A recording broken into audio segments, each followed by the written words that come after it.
مساء الفل، أخباركم إيه؟ فرلاندو دينيز مدرب فلومنسي البرازيلي ومدرب البرازيل المؤقت لغاية ما أنشيلوتي يمسك مكانه في 2024. المهم، فرلاندو دينيز هم مسمينه في البرازيل البروفيسير. على فكرة كورته حلوة جدا، كرة هجومية، كرة شوارع بالمعنى البلدي، كرة صلاة. بيحب الحرية واللامركزية في الملعب. كورته هجومية بحتة، بيقدر يخلق فرص كتير من كل شبر في الملعب.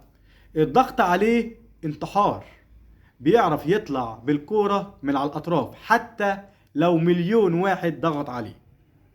على فكرة رونالدو الظاهرة قال عليه الكرة البرازيلية في تقدم مستمر لو سمعوا أفكار الراجل ده. على فكرة خط الدفاع عنده شوربة جدا بحكم معدل الأعمار عنده اللي معدي ال40.